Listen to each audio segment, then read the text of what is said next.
ხელისუფლების პროპაგანდა ამბობს, რომ ამაში ცუდი არაფერია, აქ რო ათეულათასობით არაბი გადმოსახლდეს და არაბული ქალაქები აშენდეს, ამაში ცუდი არაფერია, ხოლო ჩვენ მიგვაჩნია, რომ არათუ ცუდია, ეს არის სერიოზული საფრთხე. მოდი ამაზე ვისაუბროთ, რაში მდგომარეობს ამ საფრთხის ძირითადი არსი? როგორი რაღაცაა, იცი? როდესაც ჩვენ საუბრობთ არაბული ეგრეთ წოდებულ ინვესტიციაზე, თავარი არ უნდა დაგვავიწყდეს და მე მაყურებელს და ჩვენს აუდიტორიას მივმართავ, რომ ყოველთვის ყურადღება მიაქციონ ეს რაღაც პოლემიკა იქნება, ეს რაღაც საუბარი იქნება თუ რაღაც აზრი, ყოველთვის ყურადღება მიმართონ იმ საკითხისადმი, რასაც ქვია დემოგრაფია. იმიტომ რომ ცხადია, აქ უამრავი არგუმენტი არსებობს ამ პროექტთან დაკავშირებით, ზოგიერთი იმას ამბობს, რომ ეს გარკვეულ ეკოლოგიურ პრობლემებს გამოიწვევს, იმიტომ რომ ის კრწანისის ტყე-პარკი გარკვეულ ფუნქციას ასრულებს, ეკოლოგიურ ფუნქციას. ამაზე საერთოდ ნაკლებად მახვილდება ყურადღება, ეკონომიკური სარგებელი ერთია, ეს ერთია, ის ერთია, მაგრამ იქ ათეულათასობით ხე რო უნდა გაიჩეხოს ამ ქალაქში, სადაც ისედაც სუნთქვა არ შეიძლება და იმაში ხრჩება ხალხი, ეგ რაში წერია? ხო, იმიტომ რომ ის ტერიტორია ნაკრძალია, კაცო, იქ მართლა უნიკალური ტერიტორია, მაგრამ ეგ ცალკე პრობლემაა, ცხადია, ეკოლოგიაც ძალიან მნიშვნელოვანია, მაგრამ ჩვენ რაც პრიორიტეტულია, პირველ რიგში იმაზე უნდა ვისაუბროთ, ხო, იმიტომ რომ ეკოლოგიაც გვერდზე დავრჩება და ყველაფერი თუ ამ ქვეყანაში ჩვენ ქართველები არ ვიქნებით, ეთნიკურ უმრავლესობაში. და ეს პროექტი პირველ რიგში გამოიწვევს ჩვენს ქვეყანაში დემოგრაფიული სურათის ცვლილებას. ამას არავინ არ უარყოფს უკვე. უკვე საკითხი იქამდეც კი მივიდა, რომ ხელისუფლების წარმომადგენლები, ხელისუფლების სპიკერები ამაზეც თანხმდებიან, გამბობენ, რომ კი ნამდვილად აქ დემოგრაფიული სურათის შეცვლა მოხდება, უბრალოდ ეს კარგია. ანუ მათი პასუხი არის, რომ ეს კარგია. თურმე აი აქ რომ კომპაქტურად ჩაგვისახთებიან ჩვენს ქვეყანასთან არანაირი კავშირი რო აქვთ ეგეთი ქვეყნების მოქალაქეები, ეგ თურმე ეგ მისაღებია და კარგია და ასე ვითარდება თურმე სახელმწიფოები და მე პირველ რიგში ამ მიმართულებით მინდა გავამახვილო ყურადღება. ეხლა ეკოლოგიურ საკითხებს შეგვიძლია ცხადია ვისაუბროთ, მაგრამ ეგ ჩემთვის მაგალითად ეს მეორე ხარისხოვანი პრობლემაა. ჩემთვის პირველ რიგში პრიორიტეტია დემოგრაფიული სურათი, იმიტომ რომ ამაზე დგას სახელმწიფო. სახელმწიფო დგას დემოგრაფიაზე. ეს არაერთხელ ამაზე ჩვენ გვისაუბრია და ვისაც ოდნავ მაინც აზროვნება შეუძლია, აქ არ არის საუბარი სპეციალურ ერუდიციაზე და სპეციალურ კომპეტენციაზე, ელემენტარულ რაღაცა წერა-კითხვა რო შეიძლება ადამიანმა არ იცოდეს, მაგრამ ლოგიკურად რომ დასკვნა გამოიტანოს, იმაზეა საუბარი, რომ თუ ამ ქვეყანაში დემოგრაფიული ბალანსი შეიცვლება, ეს ამ ქვეყანას აღარ ერქმევა მომავალში საქართველო. ეგ მე მგონი გასაგებია, ხო ეს ჩვეულებრივი მათემატიკა, ვინც უმრავლესობაა რაღაც ტერიტორიაზე იმის სახელმწიფოა. ასე შეიქმნა ისტორიულად ყველა ქვეყანა. და ასე გაქრა სხვათა შორის ზოგიერთი ქვეყანა, რომელმაც დემოგრაფიული ბალანსი დაკარგა. ანუ მკვიდრი მოსახლეობა როგორც კი შემცირდა და რაღაც სხვა არამკვიდრი მოსახლეობა კომპაქტურად, მასიურად ჩასახლდა, სახელმწიფოები ეგრე გაქრნენ. მაგალითად ბიზანტიის იმპერია ეგრე გაქრა. მაგალითად რომის იმპერია ეგრე გაქრა. ჩვეულებრივად, აი მასიურმა მიგრაციამ ეს ქვეყნები დაშალა. იმპერიები, ქვეყანა კი არა, იმპერიები. დღის წესრიგს რო ქმნიდნენ სამყაროს მასშტაბით ეგეთი სახელმწიფოები. ამიტომ ჩვენ პირველ რიგში უნდა გამოვიდეთ აი ამ შეხედულებიდან. ეგრეთ წოდებული არაბული ინვესტიცია ჩვენს ქვეყანაში გამოიწვევს კომპაქტურ ჩასახლებებს. ეს უკვე ამაზე არავინ არ დაობს, ამაზე არავინ არ კამათობს. ამ პროექტის მომხრეც და მოწინააღმდეგეც ერთხმად ადასტურებს.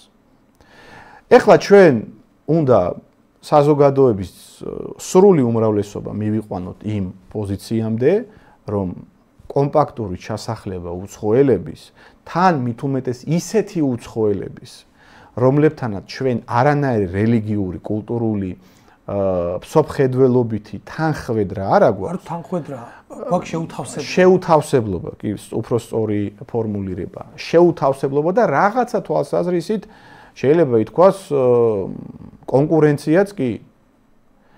ეგეთი ხალხის კომპაქტურ ჩასახლებებს გულისხმობს ეს პროექტი. ეს პროექტი არ გულისხმობს რაღაც ახალზელანდიელების და ნორვეგიელების კომპაქტურ ჩასახლებებს. მიუხედავად იმისა, რომ მაგის წინააღმდეგიც ვარ, იმიტომ რომ მე მინდა რომ ამ ქვეყანას საქართველო ერქვას.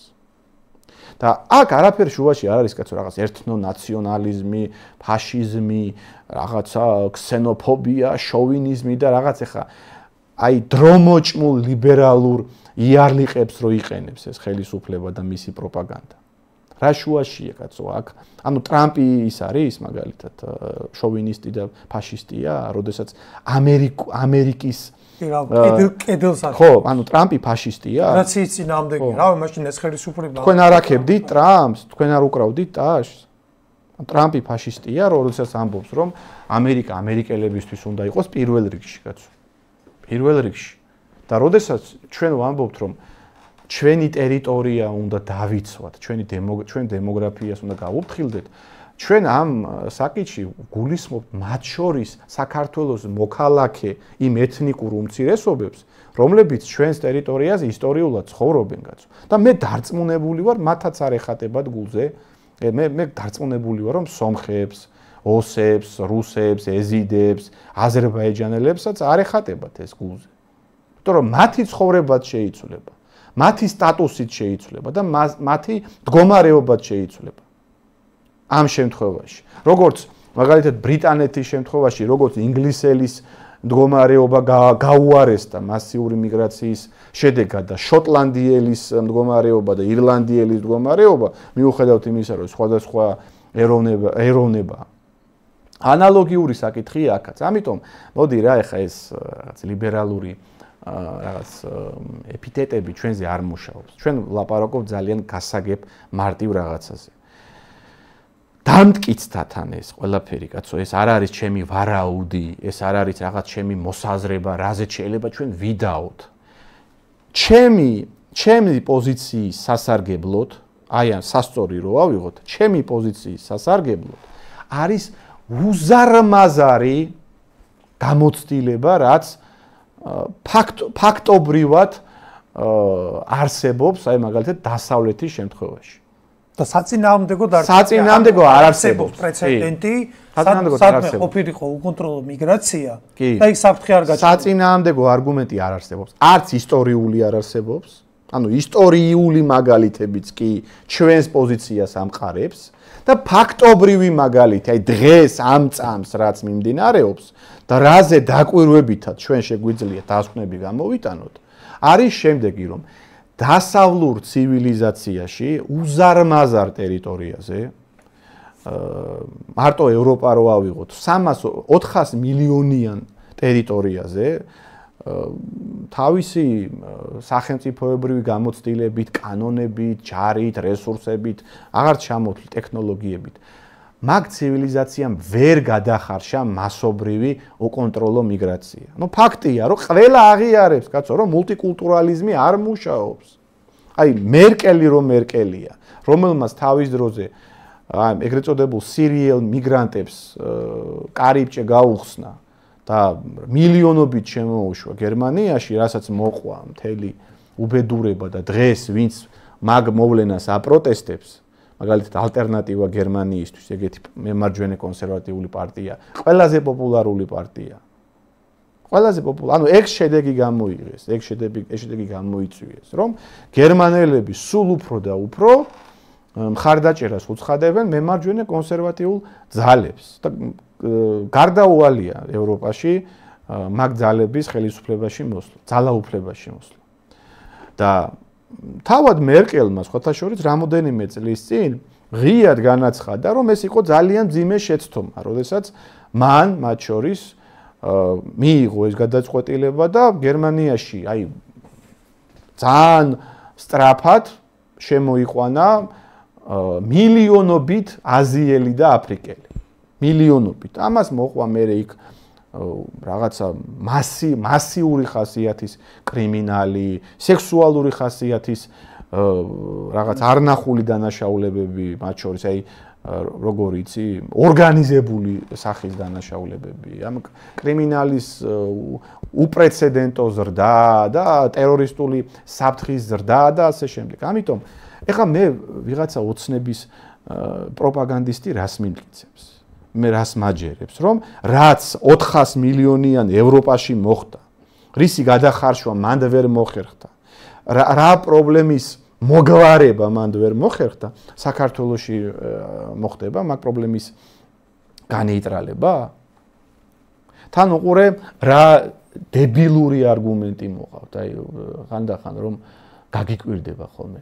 თურმე ევროპამ რატო ვერ გადახარშა და ამერიკამ რატო ვერ გადახარშა, იცი, მასობრივი მიგრაცია, იმიტომ რომ იქ ღარიბები შემოყავდათ. და ჩვენთან დიდრები შემოვლენ. რავი, ღარიბს თუ ვერ მიხედები. ღარიბ ღატაკი თუ ერევა 400 მილიონიან იმას ევროპას და 400 მილიონი ვიღაცა მილიარდია, მილიარდერი ის მით უმეტეს მოგერევა შენ ღატაკს ვიღაცას ჯარი შენ არ აყავს, ხარდამჭერი შენ არ აყავს, არავინ არ ახარ ზოგადად რაღაც. წარმონაქმნი ხარ სამწუხაროდ. სახელმწიფოებრივი თვალსაზრისით არ ახარ მთლად სუბიექტი საერთაშორისო ურთიერთობების.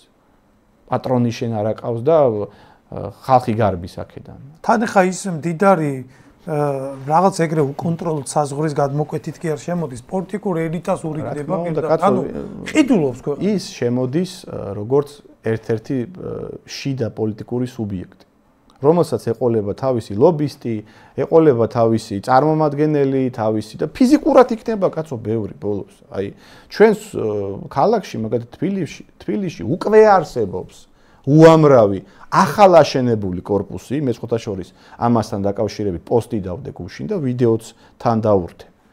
თბილისის ერთ-ერთ უბანში ახალ აშენებულ კორპუსში ცხოვრობენ არაბები და ჩვეულებრივად კაცო უკვე კომპაქტურად ჩასახდნენ, აი შეგიძლიათ ნახოთ ჩემი Facebook-ზე კადრები და ერთი 20-30 კაცი ამ კორპუსის ეზოში დგას და ეგრე აბირჟავებს. ანუ თავს გრძნობენ როგორც საკუთარ სახში, კაცო. კომპაქტურად, ანუ დადიან, საერთოდ მათ ახასიათებს ეს ჯგუფებაც იარული. ძალიან ხშირად ქალაქში თუ მოძრაობ დაინახავთ, რომ 10, 15, 20 ადამიანი ერთად დადის, ერთად თამაშობენ, აი რავი, არაერთი კადრი იყო მაგალითად, საღამოს საფეხბურთო მოედანი მთლიანად დაკავებული. ხო და ამიტომ ბავშვები ვერ შედიოდნენ. ამიტომ არაბიზაცია კი არ მოხდება, კაცო. ეს პროცესი უკვე მიმდინარეობს. ეს დიდი ხანია უკვე დაქოქილი ეს პროცესი. ჯერ კიდევ ქართული ოცნება რომ მოვიდა ხელისუფლებაში, აი იმის რეაბილიტაცია რომ მოხდა აღმაშენებლის გამზირის და სადღაც 2013-14 წლიდან რომ აი მასიურად გამოჩნდნენ არაბები და პრაქტიკულად ქალაქის ეგ ძველი უბანი, ნუ ეკონომიკურად დაიპყრეს. და ძალიან კომპაქტურად ჩასახდნენ იქ, კაცო. ეგ ხო ფაქტია ხა. და მე ამას ნელ-ნელა მოყვა ის პროცესი, რომ უკვე მთელი თბილისის მასშტაბით არის ეგ სურათი. საჯარო ტრანსპორტში შეხვალ, ეგრევე თვალში საცემია, რომ ძალიან ბევრი უცხოელი თან მნიშვნელოვანი რა არის. აქ ტურისტებზე არ არის კაცო საუბარი. ჩვენ აქ იმას კი არ ვითხოვთ, როგორც ამას ეს პროპაგანდა ხატავს, რომ თქვენ გინდათ, რომ საზღვრები ჩაკეტოთ, ინვესტიციები თქვენ არ გინდათ, იზოლაციონიზმი გინდათ, ნურას უკაცრავად. ეგეთი რაღაცები თქვენთვის შეინახეთ, კაცო. ინვესტიციაც გვინდა. ცხადია, ჩვენ პირობებზე და ჩვენი ქვეყნის აკეთილდღეობთ და ტურისტების გვინდა, კაცო, რა თქმა უნდა. ვინ ამბობს, მაგრამ ვინ თქვენ ჩამოყავთ, ეგენი ტურისტები არ არიან, კაცო. გლოვოზე მომუშავე ბანგლადეშელი და მშენებლობაზე მომუშავე ვიღაცა ის პაკისტანელი, ეგ არ არის ტურისტი. ტურისტი არის, რომელიც მოდის აქ, სასტუმრო დაჯავშნა, ფულს ხარჯავს, ან ფული შემოაქვს. ამას პირიქით იქით მიაქვს ფული. ცხადია, ამერ ტურისტი არ არის, პირიქით არის ჩვენი ეკონომიკისთვის შეიძლება აღქმულ იქნას ერთგვარ პარაზიტად. ანუ საქართველოსდან გააქვს ფული. ცხადია, ანუ მოდი ასე ვთქვათ. ტურიზმი კარგია, მასობრივი მიგრაცია ცუდია. და ერთმანეთში ნუაურებთ. უცხოელი, რომელიც აქ ჩამოდის და გისახლდება, ეგ ცუდია, ცალსახად ცუდია და ყველანაირად წინააღმდეგობა უნდა გავუწიოთ, მაგრამ რაც უფრო მეტი ტურისტი ჩამოვა, აქ ფულს დახარჯავს და წავა, ეგ კარგია. ასევე როგორც ის ინვესტიცია, რომელიც შენს ტერიტორიაზე საწარმოს რაღაცა ტექნოლოგიებს, რაღაცას ქმნის, მე გულისხმობ, რითაც შეგიძლია შენ ადამიანი დაასაქმო, წარმოება იქნება ეს, მრეწველობა იქნება, მაღალი ტექნოლოგიები იქნება, თუნდაც აი პორტს რო აშენებენ ჩინელები. და ჩვენ ყველა ეგეთ საკითხში თანმიმდევრულები ვართ.